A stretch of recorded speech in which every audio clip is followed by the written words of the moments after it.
Hello and welcome to my video all about how to knit the seed stitch.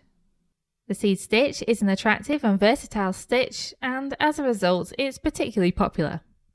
It's very simple to knit because it's only made up of knit and purl stitches, and you'll find it used for borders, for backgrounds and even entire projects.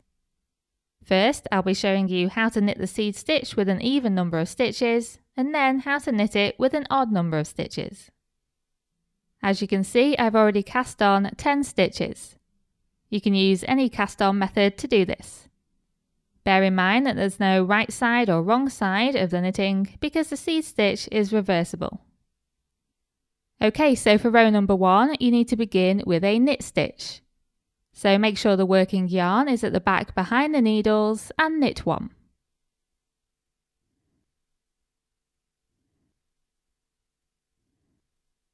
Then you need to purl a stitch. So bring the working yarn between the needles to the front and purl 1.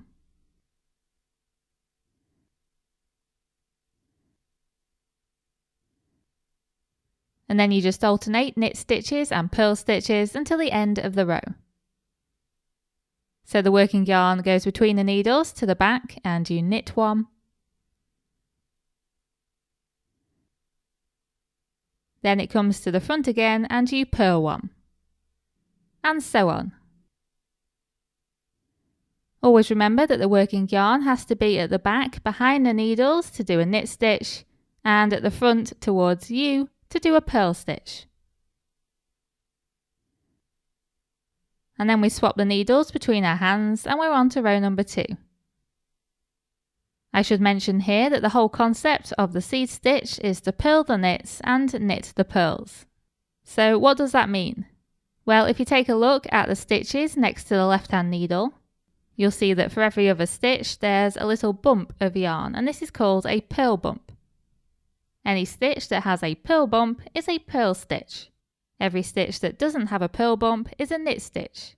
So every purl stitch you need to knit, and every other stitch you need to purl, i.e. you purl the knits and knit the purls.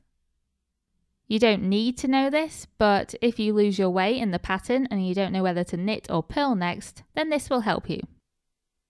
Okay, so for row number 2, you need to begin with a purl stitch this time.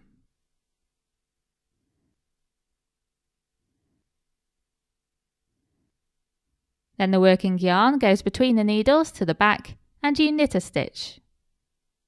And as you did on the previous row, you now have to alternate between these 2 stitches until the end of the row.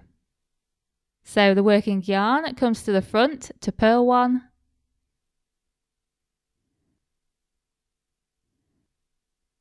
and then to the back to knit 1.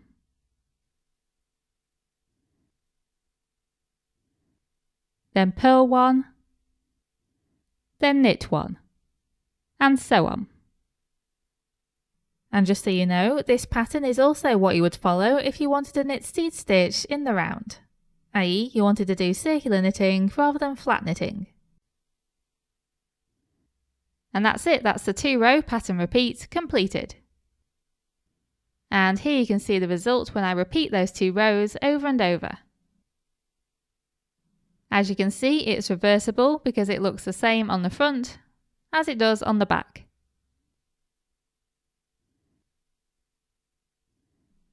And now I'm going to show you how to knit the seed stitch with an odd number of stitches instead. So as you can see, I've added another stitch to make the total 11 stitches, and I've knit a couple of rows of seed stitch. There are 2 reasons why you might want to choose to knit seed stitch with an odd number of stitches, and they are that the pattern repeat is only 1 row long rather than 2 rows long and therefore is a bit simpler, and also because the resulting seed stitch is completely symmetrical across the rows.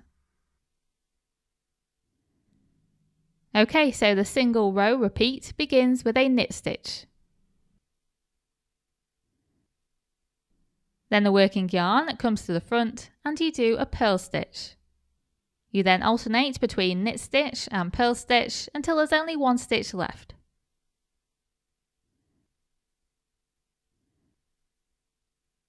And finally, you knit the last stitch.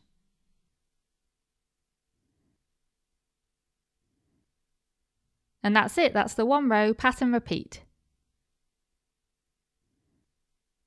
And for comparison purposes, I've also knit a swatch of seed stitch in a lighter weight yarn, just so you can see how that looks as well. And that's it. I really hope that's been helpful, and thank you very much for watching.